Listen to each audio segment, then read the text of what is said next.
Hello, I'm Ollie and this is Criminally, where I talk about crime, pulp, horror, that kind of thing. Today, it being Sunday, I'm going to talk bollocks. And I'm going to do it in the form of a response video to a couple of other people who've been talking bollocks.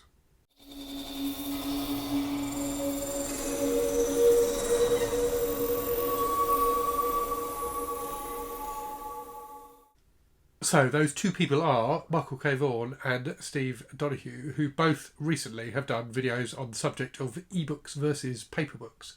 And when I say they're talking bollocks, I am of course joking. They're both very clever chaps and had some very interesting points to make on that kind of eternal. Well, it's not really eternal, is it? Because it's only been going on for a few years, but that perennial topic of which is better, paper or ebooks. And I did touch on this myself a while ago in one of my early Sunday Bollocks videos, where I talked about why I love paper books, the thing that I love about paper books, particularly second-hand ones. But as I say, Steve and Michael have both made videos on this in the last week or so, which I will put links to in the description for this one. And I thought they both had some really interesting things to say. And there was one thing in particular, one thing that each of them said that I thought was particularly pertinent and that I wanted to talk a bit about today.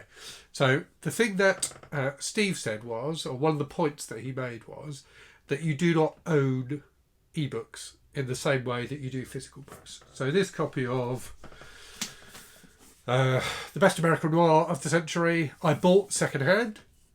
Yep. If I wanted to, I could lend this to anyone I want to. I could sell it. I could potentially even sell it at a profit. Unlikely, but there are some books I've bought which are worth more now than they were when I bought them. But yeah, I could definitely lend it to somebody. I could lend it to multiple people. That's not true of ebooks. I don't know if it still exists. I think there was a way with Kindle books that you could share them with people. You could certainly share them with people within your household. So it may be that they moved it to just being within your household. But you can't share them, in anywhere like the same way that you can a physical book, and you can't sell them either. Once you've bought them, you are indeed forbidden from selling them, because in order to sell them, you'd have to remove the DRM software, the digital rights management software, in order to be able to sell them to somebody else, and you'd be breaking your contract, I believe, with Amazon if you were to do that. So that's what Steve said that I thought was quite interesting.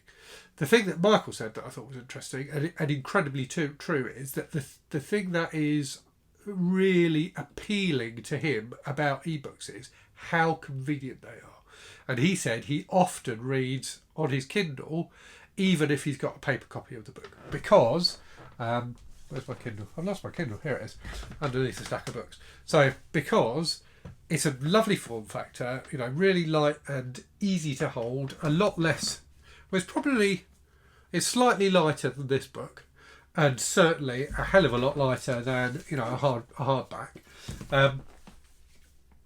You can make the text whatever size you want. You could even have, you could even change the font, but you could certainly change the font size, which if you are Michael's age, or indeed my age, or dare I say it, Steve's age, can be a boon, because you can adjust the font size to one that's really comfortable to read.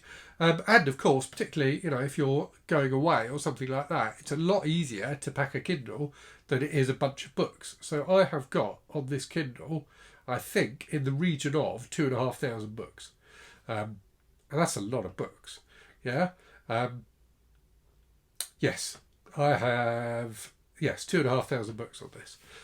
So if I'm going on holiday, I am taking a significant library with me if I take my Kindle. If I were to take physical books, then there's definitely no way I could take 2,500, and they would take up space. The other thing, obviously, that's very convenient about the Kindle is, as soon as you have identified that you want to read a book, you can read it, because you can buy it straight away and it gets delivered within seconds to your device. And there are, there's a number of benefits to that. I've certainly, there have been cases where it's been I've been away or something like that, and there's been a particular book I've wanted to read, even if I was at home, if I'd ordered it, it would have taken at least a day to get there, but I've been able to read it straight away on my Kindle.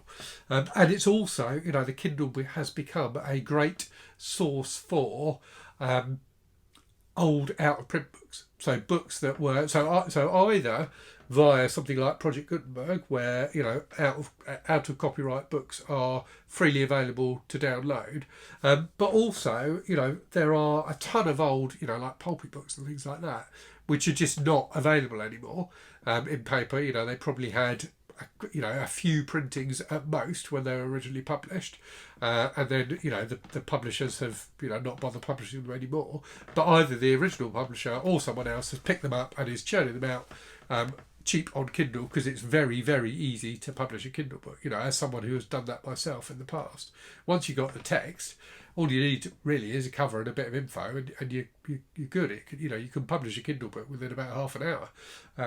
So it really doesn't take long to do. So that means that the barrier for entry on ebooks is a lot lower than it is on physical books. And I'm not sure if either of them talked about this, and apologies guys. It has also been a boon for independent authors. So, being able to self-publish stuff really quickly and easily without having to go through vanity presses and all that horrible stuff that we used to have in the past, has been, has meant that a load of authors who wouldn't have had a place in the marketplace otherwise have been able to, engage with readers and sell their books to them, which I think is fantastic. Anyway, to get back to the point of convenience. So you've got two completely different things here, but I think there's a real connection between them. So on the one hand, as Steve has said, you do not truly own the books. On the other hand, as Michael has said, it's an incredibly convenient thing. And that seems to me to be really the nub, if you like, of 21st century existence. So many of the things that we are that we consume today and that we use today in terms of digital media and digital tools are things where there is a price to pay, but the price to pay is one we're willing to pay for the convenience. So with Kindle books or ebooks, we are willing to pay the price of not truly owning the book, not being able to lend it to other people or what have you, because it's really convenient to have a book that doesn't take up any space at all. Kindle books also are, they tend not to necessarily be cheaper than, they're certainly not always cheaper than the physical books, but they're often cheaper. And they often do, really good deals where you can pick them up very cheap. So there's a real convenience to ebooks as a format. And like like Michael, I often, if I have both the ebook, an ebook copy and a physical copy of a book, I will probably tend to read the ebook. So convenience, I think, and the sacrifice of not owning the physical book go hand in hand. It's like Google. So we all know that Google is a fantastic way of finding information, and Gmail is a fantastic web-based mail client, and Google Docs and Google Drive are fantastic productivity tools, and you can use them all for free. You can choose to pay for them to get slightly more storage and things like that, access to different features, but generally speaking, the vast majority of people use them for free. The price you pay for that, of course, is that you are effectively selling your soul to Google. They can mine all sorts of data about you and and serve you up targeted ads. And the same with YouTube. So you're watching me talk now. You don't have to pay to watch me talk unless you've chosen to subscribe to YouTube. But the price you pay is advertising. Which is one of the oldest, probably one of the oldest trade-offs we make in terms of the price of things we consume being what's the word I'm looking for? Help me out, someone. Being reduced by the fact that there's advertising involved. So, on the one hand, things are free. On the other hand, there is a trade-off.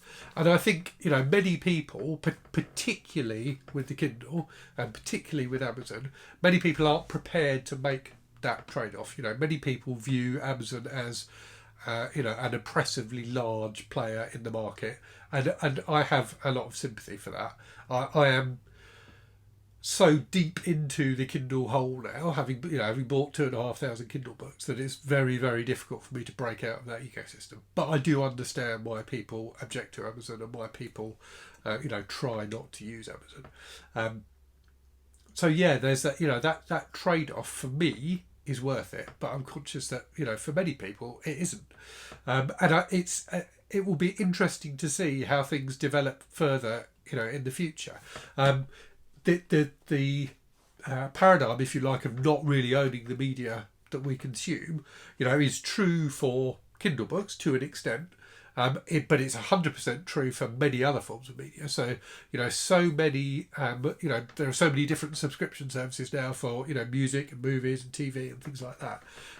So I very, very rarely buy DVDs or Blu-rays or anything like that anymore, or music CDs. I used to buy them a lot. I had a huge VHS collection at one point, but now I'm quite happy paying Netflix and other companies a certain amount of money each month, in order to to have access to a library of content. And similarly with Spotify, I have Spotify.